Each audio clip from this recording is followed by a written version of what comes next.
dear student, I am Parul Vasisht. This is a economics chapter number 2 video, sector of Indian economy, class 10th. In this video, we discuss about the sector of Indian economy.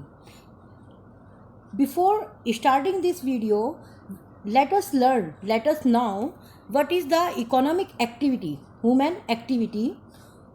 Human activity in divide into two parts, economic activity and non-economic activity. What is the economic activity and non-economic activity? Let's learn. Economic activity वो activity होती है, it include the activity which are performed for the purpose of the earning money. जो money को earn करने के लिए activity कराई जाती हैं, that is called economic activity. In other words, activity that produce something the value of which can be measured in term of money, या money से रिलेटेड कोई भी उसको रिटर्न मिले, that is called economic activity. Example, making furniture by a carpenter. जब कोई carpenter furniture बनाता है तो वो क्यों बनाता है? उसको सेल करने के लिए. सेल करेगा तो उसको अर्निंग होगी. Editing text bye a editor of a newspaper. Teacher teaching student in a class. ये सब क्या है? This is economic activity. बहुत सारी इकोनॉमिक एक्टिविटी हैं जो केवल अर्निंग के लिए की जाती हैं, मनी को अर्न करने के लिए की जाती हैं. वो सभी एक्टिविटी इकोनॉमिक एक्टिविटी में काउंट होती है. Another activity non economic activity. It include the activities which are not performed for the purpose of earning money or money worth, but to satisfy our emotional, psychological and physical need. For example, playing for enjoyment. हम game खेलते हैं, enjoyment के लिए खेलते हैं, तो ये non economic activity है. Going out for the recreation. हम कहीं पर रिक्रिएशन के लिए जा रहे हैं, वो भी एक्टिविटी हमारी नॉन इकोनॉमिक एक्टिविटी है. Mother teaching her children at home. जब माँ अपने बच्चे को घर पे पढ़ाती है, वहाँ पर भी वो अर्निंग नहीं कर रही है, तो वो भी आपकी नॉन इकोनॉमिक एक्टिविटी है. Taking care of PAT and etcetera. जो आप किसी को केयर कर रहे हैं, किसी को पाल रहे हैं, वो भी आपकी नॉन इकोनॉमिक एक्टिविटी में काउंट होती है. Classification of the economic activity. अगर इकोनॉमिक एक्टिविटी को हम इस चैप्टर को थोड़ा सा डीप में पढ़ते हैं, आगे इसको देखते हैं, तो यहाँ पर बहुत सारे क्लासिफिकेशन हो रहे हैं. On the basis of the ownership, on the basis of the nature and on the basis of the condition of the worker. तो ये सभी हम इस चैप्टर में डिस्कस करेंगे. Firstly we read basis of the nature और the product produced. Means हम यहाँ पर अभी हम सेक्टर के बारे में बात करेंगे. Primary, secondary and tertiary sector. Sector of the Indian economy classification आपका फर्स्ट क्लासिफिकेशन है. Primary sector, secondary sector and tertiary sector. Primary sector is also known as agriculture sector. Secondary sector is also known as manufacturing and industrial sector, and tertiary sector is also known as transport sector या service sector. Primary sector refer to the economic activities in which natural goods are produced either through the direct extraction from the nature or by using some natural and biological process. That is called agriculture and related sector. इसको हम agriculture sector भी बोलते हैं. This sector include those activity that are undertaken by using the natural resources directly. जिसमें natural resources का use directly होता है. For example, cultivation of wheat. ये क्या है? Cultivation of wheat. We depend mainly on the natural factor like the land, rainfall, sunshine and climate. This sector also include, इसमें और कौन कौन से आते हैं? एग्रीकल्चर इसमें इंक्लूड है, mining, fishing, forestry, dairy, etc. Agriculture contribute most of this sector. Therefore, this sector is also called the agriculture sector. ये फिशिंग, एग्रीकल्चर, ये सभी क्या है आपका प्राइमरी सेक्टर में ही काउंट होते हैं. सेकंड सेक्टर मीन्स आपका manufacturing sector. It includes the activities which convert the form of natural goods into some other more useful form through a process of the manufacturing. जब आप किसी raw material को की processing कर रहे हैं, उसकी मैन्युफैक्चरिंग कर रहे हैं, तो वो आपका सेकेंडरी सेक्टर में इंक्लूड होता है. For example, yarn is converted into cloth by weaving. Textile mill में उसकी वीविंग होती है, तो वहाँ मैन्युफैक्चरिंग हो रही है ना. जहाँ भी मैन्युफैक्चरिंग होती है वो सेक्टर मैन्युफैक्चरिंग सेक्टर या आपका सेकेंडरी सेक्टर कहलाता है. शुगर केन क्या है आपका प्राइमरी सेक्टर में. Sugar cane convert into the sugar cane को मैन्युफैक्चरिंग के लिए उसको प्रोसेसिंग हो रही है, उसके लिए मील में भेजा जाता है, शुगर मिल में भेजा जाता है. तो शुगर मिल आपका secondary sector. Crude oil convert into the petrol. जब रिफाइनरी होती है तो वहाँ जब ये क्रूड ऑयल को कन्वर्ट किया जाता है पेट्रोल में, वहाँ भी प्रोसेसिंग हो रही है. वहाँ उस जो प्रोसेसिंग है, उस प्रोसेसिंग के बाद वो हमें यूज फॉर्म में मिलता है. ये सभी हमारा सेकेंडरी सेक्टर में होता है. नेक्स्ट है आपका tertiary sector. It include the activity that does not produce any goods but provide service. ये सर्विस प्रोवाइड करता है, इसलिए इसको टर्सरी सेक्टर के साथ साथ सर्विस सेक्टर भी बोला जाता है. These are activities that help in the development of the primary and secondary sector.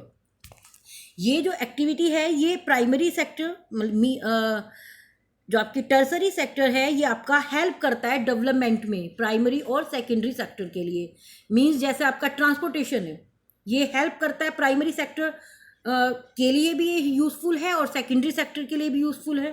Transportation, storage, trade, communication, banking, insurance companies वगैरह एक्सेट्रा, ये सब क्या है, ये आपकी सब सर्विस प्रोवाइड करती है. और ये सर्विस प्रोवाइड करती है इसलिए इसको सर्विस सेक्टर भी बोला जाता है.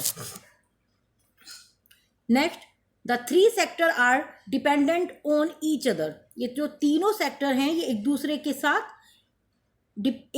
के ऊपर डिपेंडेंट है. अगर प्राइमरी सेक्टर सही काम कर रहा है तो सेकेंडरी सेक्टर डेवलप करता है.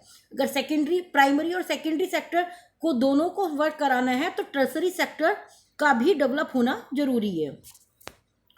नेक्स्ट है हमारा इंटरमीडिएट गुड्स. इंटरमीडिएट गुड्स क्या होते हैं? गुड्स सामान. इंटरमीडिएट गुड्स क्या होते हैं? These goods are meant for the further production. जो फर्दर प्रोडक्शन के लिए यूज होते हैं उनको बोलते हैं intermediate goods. For example, raw cotton use in the producing cloth. जब ये जो रॉ कॉटन है ये क्या है? ये इंटरमीडिएट गुड्स है, क्योंकि कॉटन बनाने के जो प्रोडक्शन हो रहा है, कॉटन का प्रोडक्शन, उसके लिए रॉ मटेरियल क्या यूज हो रहा है? रॉ कॉटन है ना. Sugar cane use in the producing sugar cane intermediate goods है. Milk use in the making butter की मेकिंग के लिए मिल्क का यूज है. Milk is a intermediate goods. Next, final goods. These goods are use for the final consumption. जो material, जो goods हमारे पास रेडिली अवेलेबल होता है कि उसको डायरेक्टली मार्केट में पहुंचाया गया और वो डायरेक्टली कंज्यूमर के लिए होता है, उसको हम बोलते हैं final goods. For example, pencil से पहले की बात करें तो पेंसिल से पहले वो वुड होता था, तो इंटरमीडिएट गुड्स क्या है? वुड. लेकिन अगर फाइनल गुड्स की बात करें, pencil, car, packet of biscuit से पहले वो क्या था? फ्लोर. उसमें शुगर, रिफाइन, ये सब डले है ना, उसके बाद वो बिस्किट बना. लेकिन वो हमारे लिए फाइनल है, हम उसको यूज कर सकते हैं, इसलिए उसको फाइनल गुड्स बोला जाता है. Reason for growth of the tertiary sector, reason क्या है कि टर्सरी सेक्टर को प्राइमरी सेक्टर और सेकेंडरी सेक्टर से ज़्यादा डेवलप किया जा रहा है, because increasing demand for the basic service, basic service को की डिमांड बढ़ रही है, इस वजह से इसकी ये एक रीजन है, टर्सरी सेक्टर लगातार डेवलप कर रहा है। Development of the primary and the secondary sector, ये मैं आपको पहले ही बताया, प्राइमरी और सेकेंडरी सेक्टर को अच्छे से डेवलप कराना है तो उसके लिए टर्सरी सेक्टर का भी डेवलप होना जरूरी है। Increase in disposable income, income को इंक्रीज करने के लिए भी टर्सरी सेक्टर को की ग्रोथ की जा रही है। Introduction of a new service, जैसे जैसे हमारे यहाँ टर्सरी सेक्टर डेवलप हो रहा है, हमारे यहाँ न्यू सर्विस अपने आप ही इंट्रोड्यूस हो रही है ना, बहुत सारी सर्विस, जैसे आप बात करें टूरिज्म की, tourism is include in the tertiary sector, तो टूरिज्म में बहुत सारे सर्विस इंट्रोड्यूस हो रही है। Emergence of the new law, नए नए लॉ इसके लिए बन रहे हैं, ये टर्सरी सेक्टर के रीजन है growth of the tertiary sector. Next, sector of the Indian economic classification 2, ये हमारा सेकंड है, जिसमें हम organise sector and unorganise sector के बारे में डिस्कस करेंगे। ये कंडीशन के बेस पर इसको, जो एम्प्लॉयमेंट है, एम्प्लॉयमेंट की क्या कंडीशन है, उस बेस पर इसका क्लासिफिकेशन किया गया है, organise sector and unorganise sector. Organise sector, the condition of employment are govern by law of the government, जहां पर गवर्नमेंट की पॉलिसी, गवर्नमेंट के रूल्स, लॉ काम करते हैं, that is called organise sector. Unorganise sector, the government, the activity in which the condition of employment is not govern by any law. Unorganise sector में government का कोई rules regulation वहां पर काम नहीं करता है, गवर्नमेंट वहां पर अपने कोई रूल्स फॉलो नहीं कराती है, उस एरिया को, उस सेक्टर को अनऑर्गेनाइज सेक्टर काउंट किया जाता है। Organise sector, unorganise sector, different between organise sector and unorganise sector.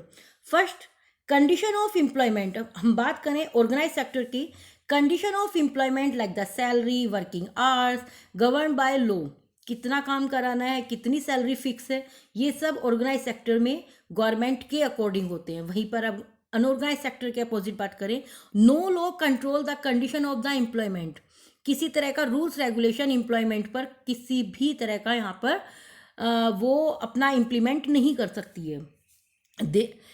Unorganise sector, there is a formal contract of the appointment and letter is issue. Organise sector में contract, appointment letter मिलता है उनको, है ना, तो इसके opposite non appointment letter is issue, कोई appointment letter इनको अनऑर्गेनाइज सेक्टर में प्रोवाइड नहीं होता है।